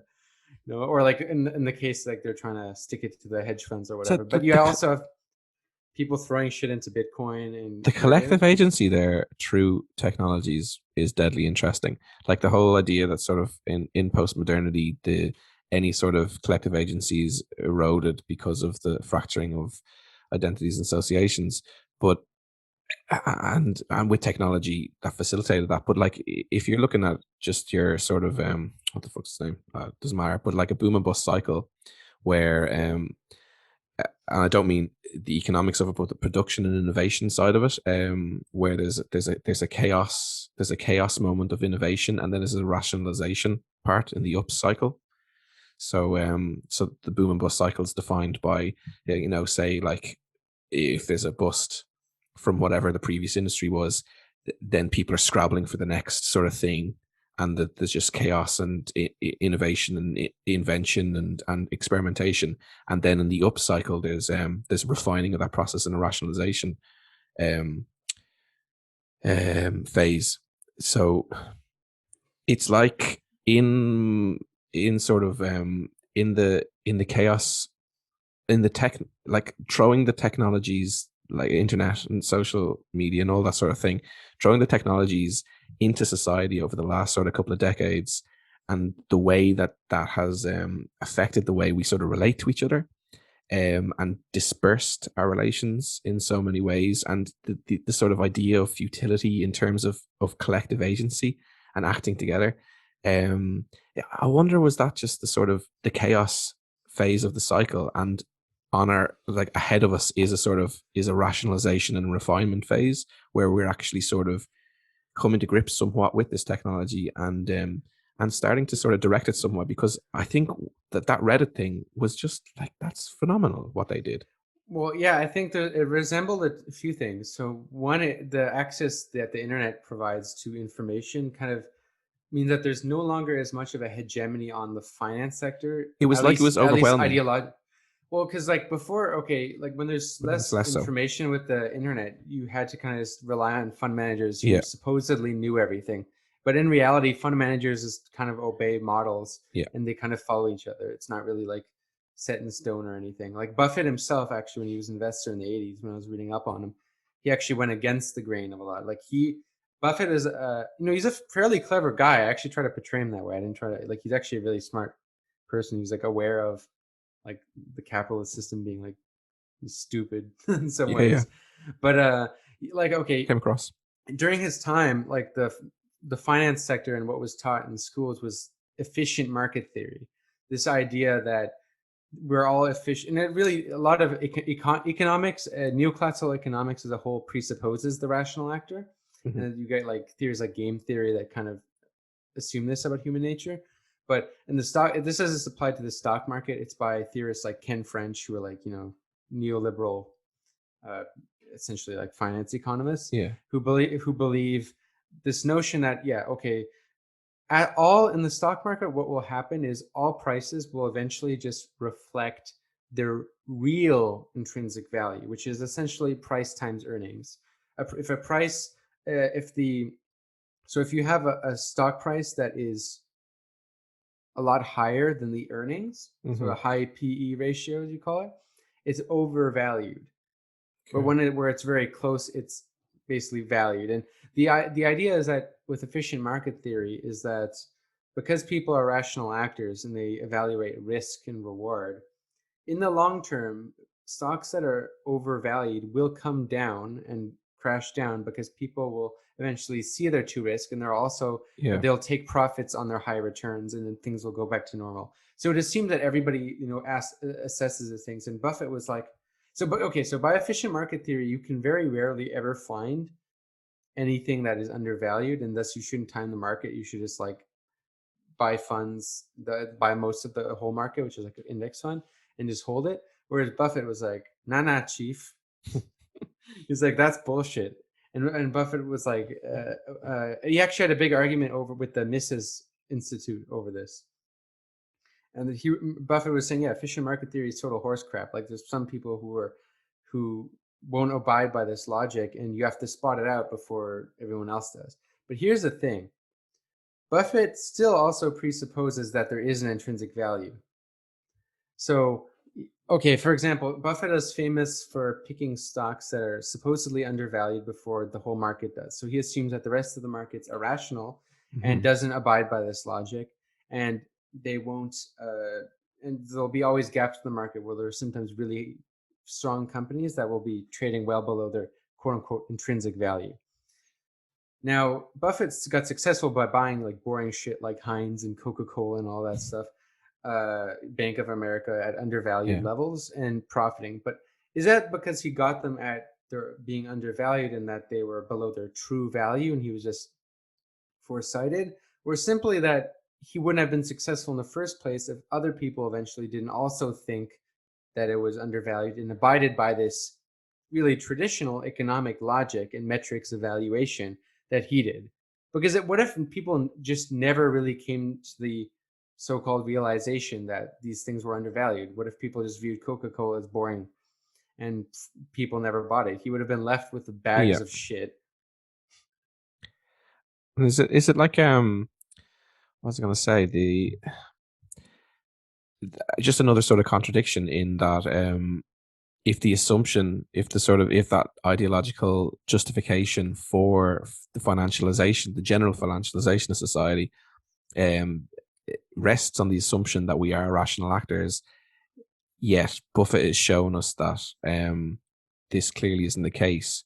So is the assumption that we're like the efficient, what was the efficient market theory, was it? Mm-hmm. If that was, Well, if that, go on. well, efficient market theory presupposes that things will always be reflective of their price. Yeah. So my So, point like, is, if we're, does that we're, we're assumption mean that we're just going to be like sort of, in terms of us being rational actors acting in the marketplace, we're almost automatons? so efficient market theory would suggest that everyone is actually like Warren Buffett, and that Warren Buffett is really lucky to, and people like him aren't common, and more or less things are not going to be under or overvalued because people will react quick to those changes. Yeah. So what I'm saying So is like like it's he it's total shows that it. horseshit, but No, yeah, yeah. like No, that's, yeah. That's not where the point's resting. It's like because he's spotting irrational manifestations where that like disprove the efficiency market theory. Um, the assumption that efficiency market theory could exist at all is obviously debunked. But below that is the which that rests on is the idea that we're rational actors, but clearly we're not rational actors mhm. because Buffett wouldn't benefit otherwise. He'd either be like, he'd have zero crash, like you said, because he's just bought a load of junk, or there wouldn't be these undervalued stocks that he can benefit from. So it's either the case that there is no, like you said, sort of buy an index and hold it, and it'll like sort of maybe go up slightly higher than inflation, and over a number of decades you might have sort of a legacy fund for your kids or whatever. But that's not the case because of these boom and bust cycles, because of dips in it, because people just aren't acting in that way. And if we aren't, and surely at this stage we can sort of assert that we can make that as like assert as a claim, um we can't really sort of justify this general financialization of society because one of the pillars that it rests on is that we're rational actors. Yeah, so this is where I would think Buffett is still wrong, at least economically. So, okay, Buffett is correct in saying that we are not rational theories. In this regard, rational actors. In this regard, he's kind of acting like a Keynesian, and I guess you could say with Keynes's famous quote that markets can remain irrational longer than we can remain solvent. But here's the thing about Buffett is that, okay, what's to say markets are ever rational? And what is rational? So that's where their postmodern, I guess you could say, approach is. Okay, because Buffett still believes in intrinsic value. That's the thing, is he believes that there is an intrinsic value to a company. But here's the thing, that intrinsic value is never reflected in price increases unless people also subscribe to that idea of value. Mhm. And now you're starting to see that fall apart, which is why okay, so Buffett is a type of investor called a value investor who buys undervalued stocks. But there's a lot of people argue that there's a death of value investing over the last few decades because so much of stocks that have been carrying the market are tech related, really shiny, cool tech stocks. Whereas before, a lot of boring shit was carrying the market for a Yeah. very long time. And so like a lot of companies like Apple, Google, Facebook, I don't know about Facebook, but a lot of companies trade way above their earnings. Yeah. They have a really like basically like overvalued in the terms that Buffett uses, and that's why he actually like Buffett, ironically, he was a very good investor in the 90s and the 80s and 70s, made tons of money, crazy returns. But actually his returns in the 2000s haven't even beaten an index fund ever since 2010. That tells a lot. It Yeah. tells you a lot. And he only got into Apple in 2015. And he never even got into Microsoft because for him they were overvalued. Yeah. Which Yeah. it tells, and he was wrong because those companies went up way more than his Kept going. companies. Yeah. But Absolutely. it's simply because people are less and less are using the logic that he does, or that Yep. was the logic of conventional finance. Is that okay? How do you even evaluate a company? Like, what is the true value? And you see people like Elon Musk, who I view as the quintessential postmodern capitalist, because he kind of okay. So Tesla has been the punching Did you say bag of someone the. early called it like a pageant show market? Oh yeah, well that was Keynes. Keynes actually always said that. He said that stock market is a lot like a beauty contest. Yeah. But the I thing mean, is that's he also kind of though subscribes to like an intrinsic value, but he just thinks that the intrinsic value isn't reflected, whereas efficient market would think that it always eventually corrects. yeah. Whereas Keynes thinks sometimes it just never does. But he still presupposes intrinsic value, which I think is like, I mean, you can make up okay, you can have like formulas and say that, but either way, as it pertains to the stock market, the reason why simply that is it that markets are irrational, or is that just people aren't subscribing to this logic, or is it's harder to evaluate a company? So you have companies like Tesla that are vastly overvalued by conventional metrics, and they're always joked on by the investor class. Every week it's like Tesla's going to tumble to zero, Tesla's going to crash, Tesla whatever. Yet Tesla keeps going up and up and up, despite being like, okay, just Tesla's a car company, okay? Tesla is valued more than all of the car companies in the world combined. I think there's something like the 7th most valuable company in America. It's like insane. Do many people even drive them? Like I don't like they have nice cars, but like yeah, exactly. Who do you see driving Teslas? Like it's not that like Toyota sells vastly more cars than fucking Tesla do. But it's vastly overvalued. Yet why does it keep going up? It's obviously not because of like efficient market analysis or whatever. It's people like Elon Musk, and it's carried by a lot of retail investors. So like middle class people, or maybe even trust fund kids who have some money, and they're like, I really like Elon Musk. I like everything he stands for, and like Yeah, let's yeah, pile exactly. in on Well, this is Tesla. the beauty pageant side of it, isn't it? And It's like, and there's all these publicity stunts with like SpaceX, right? Like him yeah, colonizing Mars, and also like Neuralink, which Neuralink's a total scam. I actually listened to Noam Chomsky talk about Neuralink. He said Neuralink is actually like, because Chomsky is like a cognitive scientist, mhm.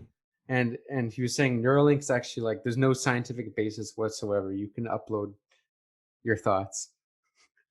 I wouldn't. Yeah, I know nothing about it. I heard they did something with a pig once, but yeah, it sounds But crazy. it's like Chomsky said it's probably a publicity stunt. And honestly, like it could be because like maybe Musk is just so smart that he's like clever. I like the word clever better. Clever, But maybe yeah. maybe he's clever that he's like okay, well technically if people just plow money into my company and believe in it, it can stay that way, right? Yeah, and He's not wrong. Like he just hypes up his own company. it's like a shift from advertising, creating markets in consumable goods, like sort of in during social democracy, to now um creating sort of markets in the financial instruments or financial assets or whatever. And I think like I wonder, is there a sort of a distinction here, because you're sort of going on like what was it, did you call it earlier, symbolic Oh, symbolic sign. capital, Well, some. I don't want to go into symbolic exchange. That's a really difficult concept. But I think what you're thinking of is sign value. So sign like value, probably. sign Yeah, value over like.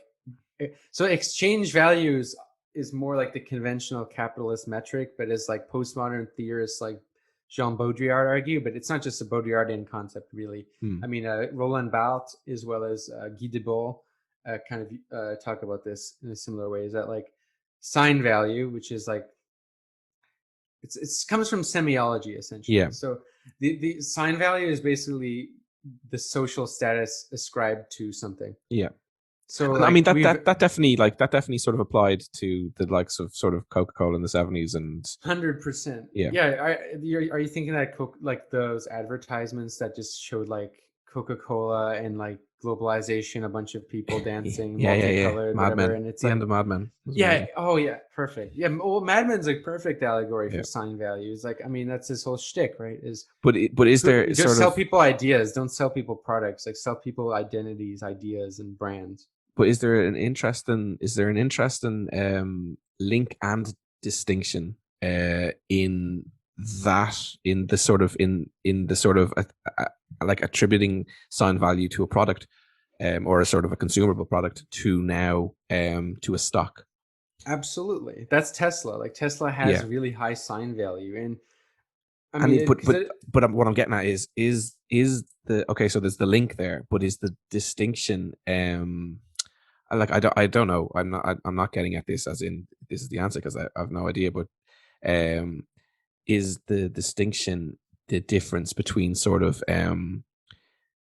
open market, small to medium sort of competition, open competitive capitalism, to sort of monopoly capitalism? Is the distinction indicative of sort of the way that like how fictitious capital is evolving through the financialization of things? Mhm. Are is it, yeah, indicative of us moving towards monopoly Well, capitalism, where the product, where the likes of Amazon and Tesla aren't necessarily selling products, and it is sort of like they're exercising power through this attributing sign value to fictitious capital. I'm not sure if it's really related to monopoly capitalism, because even Keynesian post-war capitalism was monopoly capitalism. It's just the monopolies are even more concentrated.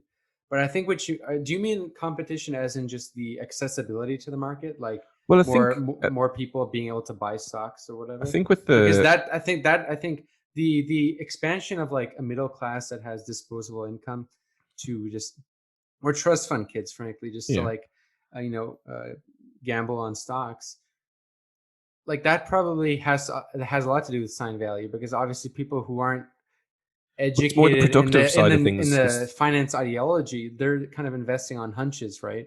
Which is Yeah, in a sense more natural. So they're kind of judging on like sign value, I guess. it's like I mean, like is there sort of disagreement in, like, say, there being intrinsic value in the production of a shovel for a sort of for a population that desperately needs to dig holes? And I assume the sort of like there's intrinsic value to that production, but tied to a time and place. Whereas, and like, okay, so there's probably not a clear cut line between before and after monopoly capitalism, but I would have thought that in the post-war period, because the previous sort of development of monopolies and of capitalism before the First World War would have been sort of quite a bit smashed, and with the amount of sort of Keynesian economics sort of injecting money into the base of the economy, and allowing for um, sort of a greater space for sort of small to medium enterprises to operate and to innovate, and a whole flourishing of the consumer capitalism, and products, and ways of producing and consuming all developing then, um, out from which we're sort of not seeing that so much. I mean, with the biggest last industry, sort of in terms of actually producing a product, seems to be like smartphones and iPhones, and that as a market is flagging as a productive market, like, and Well, it's like Apple is not even a company. I mean, it's like more of a exactly. rent. It's a rentier. And so that's what I'm getting at. So It has a towards bunch this of move company. towards Yeah. rentier capitalism, is there a is there does is that going hand in hand with this sort of absurd Tesla inflated value? Like, is there a reflexivity between the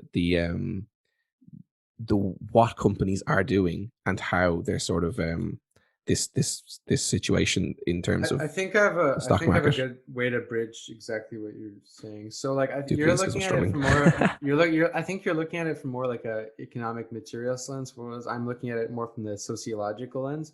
And okay, so like the perfect way to bridge this, in my opinion, is the distinction between late capitalism and postmodernity. So they're often conflated things, but they go hand in hand, but they're different. So like late capitalism, really the first theorist to really talk about late capitalism was a Marxian economist called Ernest Mandel. And for him, like late capitalism was essentially capitalism when it was already past the imperialist stage and it was already past monopoly capitalism, but it started essentially reproducing it like the only way to reproduce itself was to kind of to continue was to reproduce itself through artificial means. So that was like loans and stuff like that, as Mm-hmm. well as advertising. So like no longer was it just like the economy grows, people have more spending to buy more shit, to consume more shit. It wasn't like the Keynesian order. The way neoliberalism was able to reproduce itself was through the debt economy, as well as also just advertising, like, you know, convincing people via propaganda to buy shit they don't need.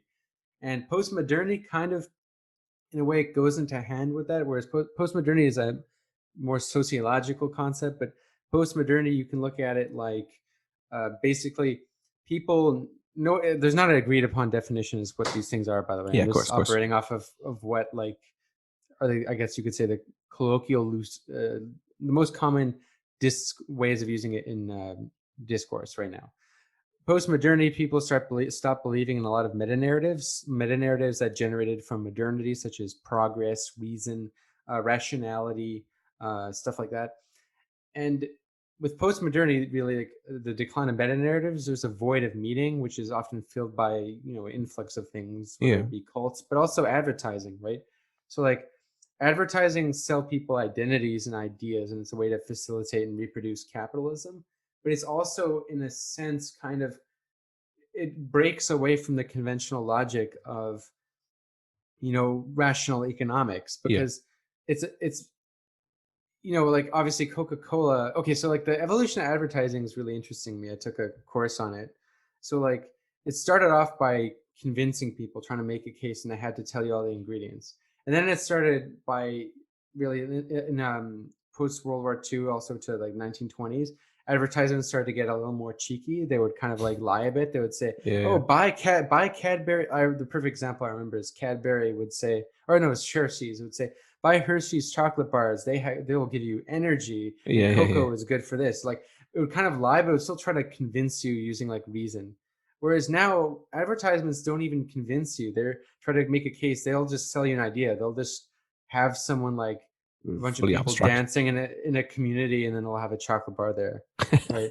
It's just like it's to associate something, or like Gillette, right, trying to co-opt social issues, or It, Pepsi trying to co-opt is there social two? issues. Are there two sort of strands in terms of the postmodern sort of the way you're subsectioning it off there, in terms of like you've got on one hand you've got the Reddit counter culture coalescing and trolling the establishment, but you've also got um fucking Elon Musk selling shares for absolutely nothing. And um did Oh, well, I was just going to say, I uh, was going to say, to sort of reinforce the point where I was going with Tesla, and like I would have thought that the way like meme stocks and stuff seem sort of quite sort of attributable to that postmodern tag. Um we are like in a we are experiencing or undergoing right now like a period of renewed intensification in terms of monopolies, and that I would have thought would have gone sort of quite hand in hand with the idea of Amazon and Tesla almost becoming sort of rentier and operating through the financialization. Um, I wouldn't. Tesla's model is very different though than Amazon and Apple. Like but if they're making a Tesla's load of not a cash for Tesla's doing not nothing, Tesla's actually not even profitable really. Like it's barely profitable. It was just that's even why off their it's so stocks. surprising.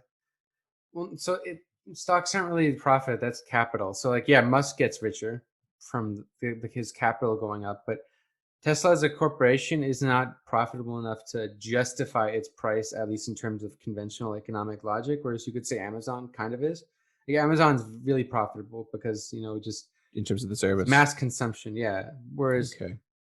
it's different. But I think Tesla is almost entirely to analyze Tesla. One can't even use economics. I mean, Yeah, okay. it's entirely sociological because there's that Tony Stark Yeah. association that people have with Elon Musk. It's like a sign value quality. There's this idea that okay, even if Tesla's this is a company, it's Elon fucking Musk. He's gonna go to space. He's gonna whatever. It's a larger than life phenomenon. It's Yeah. kind of there's a sign value to it. It's a sign value with Trump too, like him being this sign of whatever success and whatnot.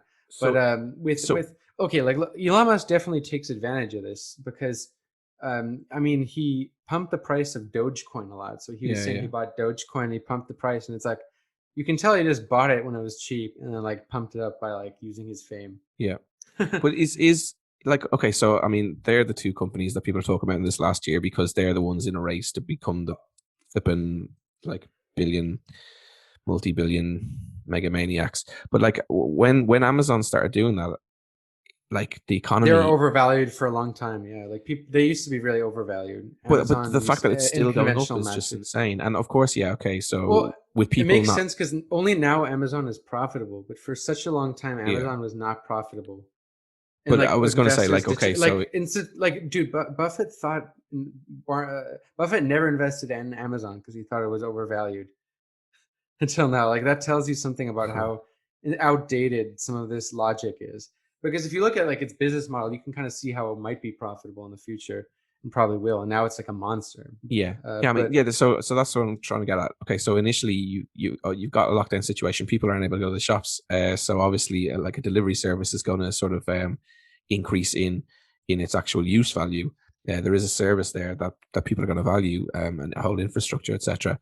But at the same time, the entire economy is like global economy is slowing down. In places, it's collapsing. People are losing their jobs, and it's a wonder where sort of the consumption to substantiate that service, who the fuck is paying for the service, like where that comes from. Yet the amount of profits they're sort of raking in is record breaking, and or not profits, but the increase in stock or whatever, the profit that yeah, he himself alone, Bezos, is making. And I think that was just the reason, like, you lump both of those in. I've no idea about Tesla in terms of, I can't imagine it's buying up loads of other companies, but Amazon is, and some of the other big hitters are. And yeah, I don't know. I would have framed, while you've got that sort of counter Reddit sort of unpredictable, or like there's no way of predicting that it would ever be a thing, culture to that's beginning to engage in untraditional ways in the sort of yes. financial Well, market. okay. So this and it's been gradually happening for a while as you see like so many overvalued companies. But and I don't think look when I say overvalued, I don't think that there is intrinsic value. I was So going to when you're suggest, I mean, run with whatever you've got in mind, but I was going to suggest that that's, I don't know, like the relationship between power and fictitious capital might be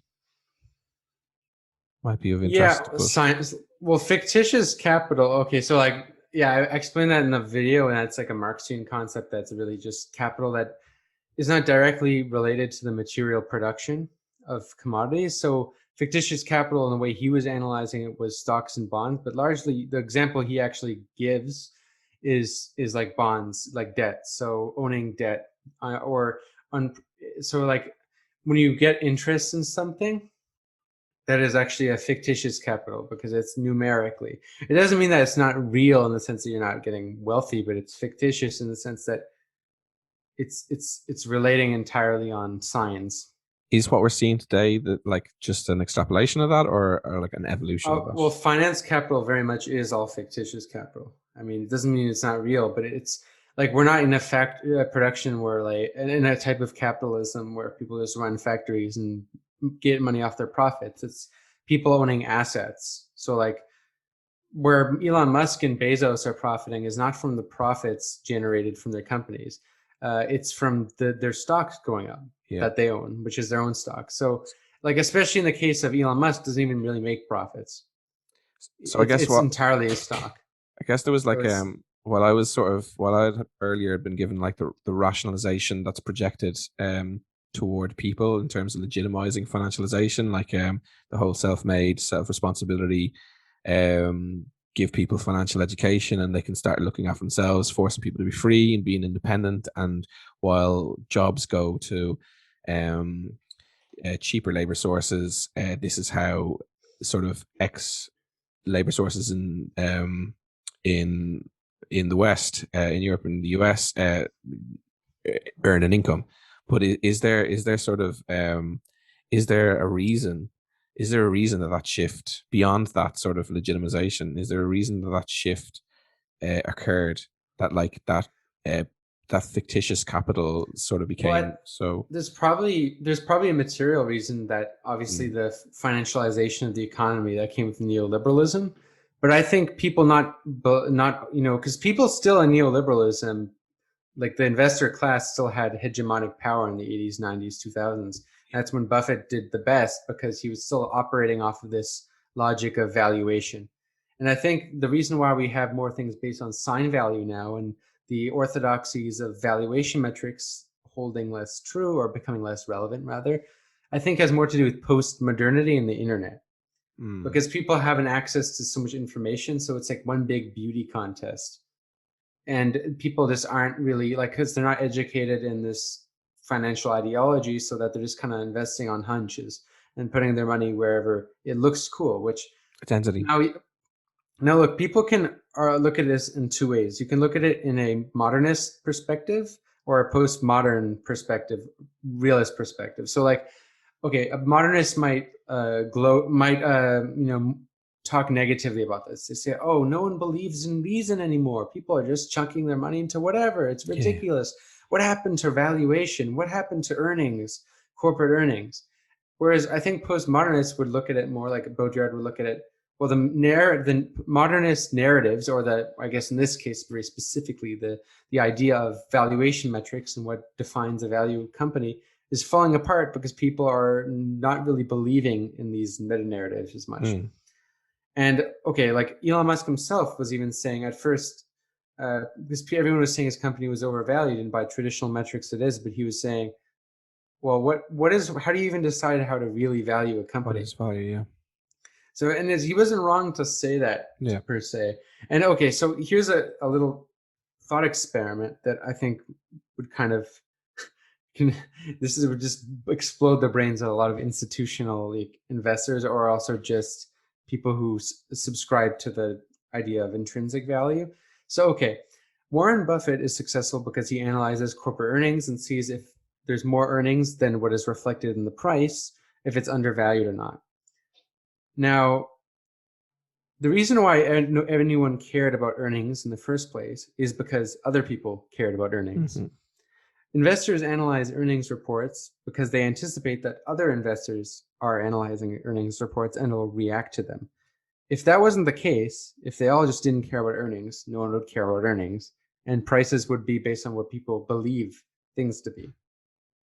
Which it still is. Ultimately, prices are what people believe companies to be. The difference is before there was a kind of logical superstructure to it, whereas now it's entirely, I guess you could say, sign value. Yeah. But nonetheless, it doesn't mean that the earnings themselves were ever intrinsically tied to the value of a company. Absolutely, it's just not. It's only because people ascribe them.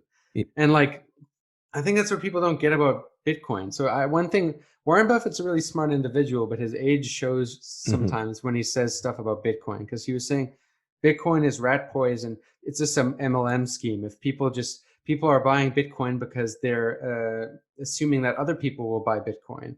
And it's like the tulip festival that happened in Holland, where people just bought tulips thinking that other people would buy tulips. And he said it's just a Ponzi scheme waiting to fall down. Or it's called the lesser idiot theory. People will buy things hoping that other people will buy it. But isn't that all what the stock market actually is? Exactly. But exactly, like he's saying that about Bitcoin, but that's not exclusive to Bitcoin. Like Bitcoin just doesn't pretend to have a intrinsic value. It's just a fucking Why would coin. he have, like, he didn't invest in Heinz because he likes mayonnaise. He could have gone to the shop to buy the mayonnaise. He invested in any of those stocks because he thought people would invest in those stocks after him. And if he ever needed liquidity, he would take their money.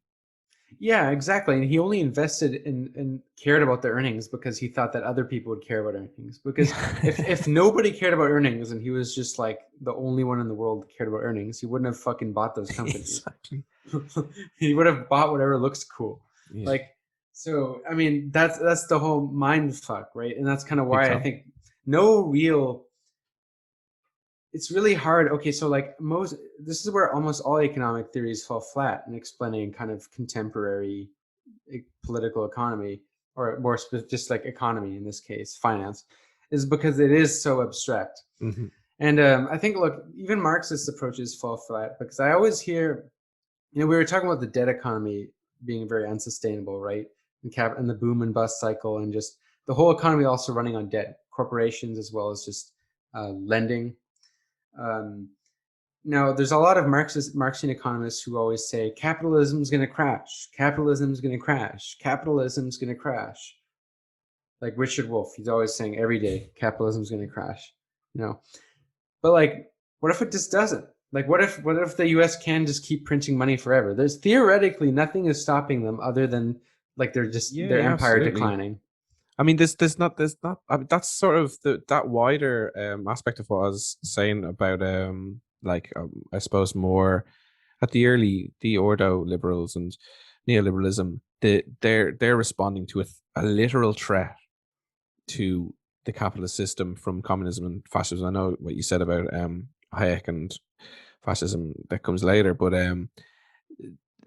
the government, fuck, it might as well include like Keynesianism. It's because, I mean, you're looking at Johnson and Biden and Trump to an extent doing the things, doing the sort of today's sort of semblance of social democratic impulses in term for a state to manage the economy. It's doing whatever is necessary to keep it going. And I think, a lot of people have said like that's the Marx was never able to predict, and understandably so, never able to predict what was going to happen through the 20th century in terms of how capitalism developed and how it figured out how to self-regulate itself, basically to extend itself. And I mean, we might be in a situation where the like declining rate of profit and all that sort of thing is going to. I mean, I would have thought that Biden's stimulus prolongs the stability of the situation, pushes any sort of like crisis event further into the future, but not that the crisis event is exactly outside the system either. Like, it's just perhaps some people, because there's no homogeneity to any of these classes. Some people are just not interested in any sort of crisis event at the moment, and so you've got basically 100 years now of sort of the development of capitalism that Marx couldn't have predicted, where it rebounds between sort of what we're sort of half accurately calling Keynesianism and half accurately calling sort of austerity neoliberalism or whatever. And but also, it's also where I think the most important part to that is the fact that all of the narratives which held these theories together are falling apart. Yeah. So there's no anchoring. Okay? I think is that the impulse that people sort of like what Buffett, what people are, I think the gold standard, and what Buffett's saying against Bitcoin is like they've just got a familiarity, a sense of what is sort of normal to them, and that's their anchor. And kids now just don't give a shit about their anchors, the things that other people are familiar with, which is an age-old story. I simply think the base the base is moving to a lot faster than the superstructure. Yeah. So like the practices that are changing are like privatized Keynesianism, but yet we're still in a kind of neoliberal ideology. So there's a Yep. big contradiction there. So I predict in the future it'll be necessary to literally print money and give it to people. Like it'll just UBI will be part of the capitalist motif. And but you'll get a backlash probably of people saying, "Where are we going to get the money from?" Yeah, basically, like the changes that are so accelerating in the political economy just are much faster than the ideology. Like people are still in this very old ideology of taking neoliberalism seriously. So it's kind of counterintuitive to think that you can just print your way out of a crisis. Well, Japan has done that, but they have kind of had inflation as a result. They still manage, but they have inflation. But the United States is an empire. So, I mean, there's that. So I'm skeptical of Marxist narratives that think that there'll be a global debt crisis. Maybe there will, but what's to stop them from just like bailing everybody? Yeah, exactly. And I guess that's what I was getting at. This sort of the extent and lengths to which the system will go to sort of insure itself. That's why I'm skeptical of people think this is what accelerationism is, but it's not. But people think that, it's waiting for a collapse. But I see that tendency to be more in a lot of orthodox Marxism. There's a lot of Marxists always assume that capitalism will collapse. And Yeah, I'm skeptical of that just because we're so in a period so unimaginable before, because okay, even Lenin, right, famously said that one of the best ways to destroy a bourgeois state is to devalue its currency. But like that's not true well, anymore. I It's guess just the not. best asset that the capitalist class have is Marx's capital. Yeah, yeah. Well, And and imperialism. I was about to say, like, I think imperialism is. I think imperialism. I wouldn't be surprised if it actually continues. Like, I could see a potential, like, sort of lightweight social democracy happening, yeah, with followed by a lot of when I was imperialism. referring to monopoly capitalism earlier, I was implying imperialism. Oh, okay, that makes a lot of sense. But yeah, that's obviously Sorry, I should have said accelerated. that earlier. But yeah, no, they've got that. And they've got capital, and they know their weaknesses and contradictions. And I mean, with imperialism comes the sort of capacity and power to sort of ride those choppy waves and overcome crises. But yeah, I think what we mentioned before is actually a good way to kind of close off the conversation. Is uh, we mentioned accelerationism briefly. I think that will be the topic of our next conversation. Yeah, Actually, kind of like from a looking I'll get my at shit together. kind of the left and right accelerationism, what it means for the left, what it means for Marxism, political economy, whatnot. But yeah, it was a good, nice, informal conversation regarding kind of finance capital, postmodernism, and the stock market. And for anyone listening to this, if you haven't seen my video about Warren Buffett, definitely go see that because we refer to it a lot. And if you enjoyed it, yeah, please let me know. And And also head over to let's a new conversation on YouTube and check out my latest video, Limits to Liberty. go check out the new conversation if you want to learn some stuff as well. Like if you're especially into this theory, definitely go check the conversation if you like stuff like this. Cool. Well, thanks for having me again. Yeah, for sure.